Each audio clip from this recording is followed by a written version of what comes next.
wabarakatuh. Alhamdulillah, kami dari kelompok 2 akan membahas tentang pernata muamalah atau fikih muamalah. Fikih muamalah adalah suatu aliran dalam ilmu fikih yang membahas tentang hubungan manusia antar manusia. Kemudian, fikih muamalah ini memiliki 2 ruang lingkup. Yang pertama, al-muamalah al-adabiyah. Al-muamalah al-adabiyah yaitu adalah suatu pergaulan antar manusia yang penekanannya kepada perilaku. Jadi poin yang pertama ada lebih memfokuskan kepada hubungan manusia dengan manusia yang lain yang bersifat normatif, seperti perilaku yang adil, tidak bersikap sombong, kedermawanan, kejujuran, dan sebagainya. Kemudian yang kedua yaitu al-muamalah al-madiyah. Al-muamalah al-madiyah yaitu suatu pergaulan yang terjadi antar manusia yang berkaitan dengan materi atau yang porosnya berada di atas sesuatu yang bersifat materi seperti jual beli barang dan jasa maupun jual beli di pasar modal. Jadi yang kedua ini lebih berfokus kepada hubungan manusia antar manusia dalam bidang ekonomi atau bagaimana cara manusia mencari uang yang sesuai dengan syariat agama. Poin yang pertama membahas tentang hubungan manusia antar manusia dengan pergaulan sehari-hari. Terus kemudian yang kedua membahas tentang hubungan manusia antar manusia dalam sistem ekonomi atau cara mencari uang. Kemudian yang selanjutnya adalah bagaimana Islam memandang harta. Islam memandang harta sebagai sesuatu yang fana atau sesuatu yang entah itu kita yang meninggalkan mereka atau mereka yang meninggalkan kita. Kemudian oleh karena itu Islam sangat memerhatikan harta. Islam sangat memerhatikan bagaimana cara mencari harta yang baik dan benar, yang sesuai dengan syariat Islam yang telah tertata dalam pembahasan fikih muamalah. Bismillahirrahmanirrahim. Assalamualaikum warahmatullahi wabarakatuh. Baiklah, saya akan melanjutkan presentasi dari kelompok 2 yaitu tentang konsep akad dalam fikih muamalah.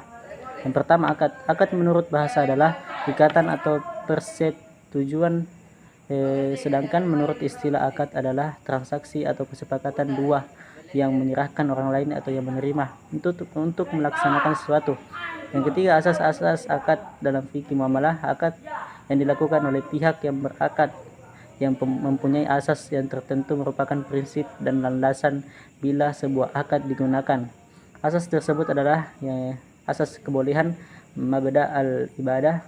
Terdapat kaidah fikih, artinya pada asasnya segala sesuatu dibolehkan sampai terdapat dalil yang melarang kaidah fikih tersebut. Transaksi jual beli dalam Islam.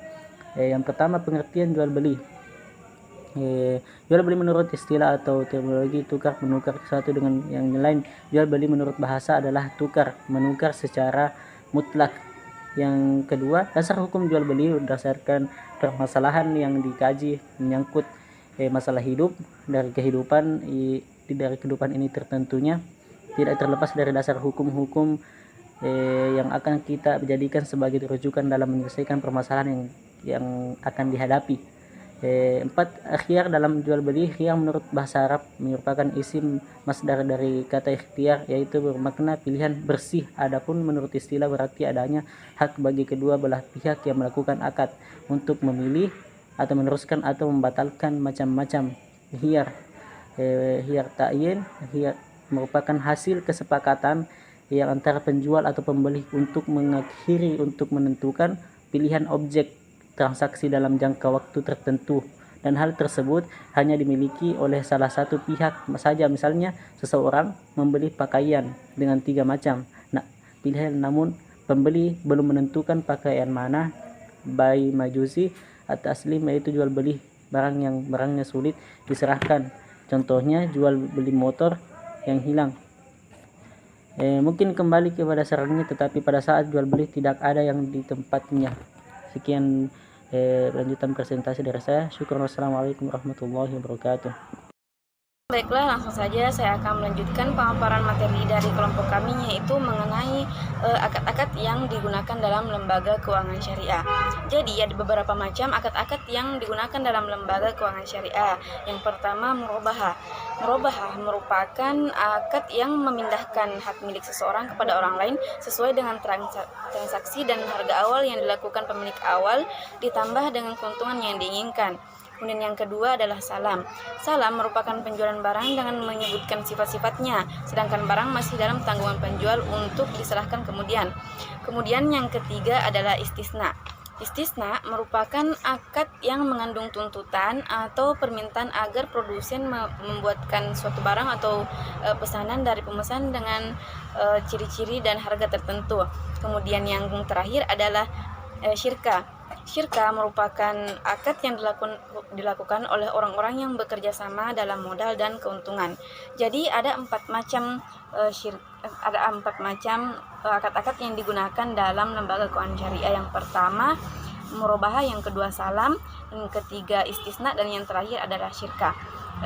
Baiklah, mungkin cukup sekian yang dapat saya sampaikan. Lebih dan kurangnya mohon dimaafkan.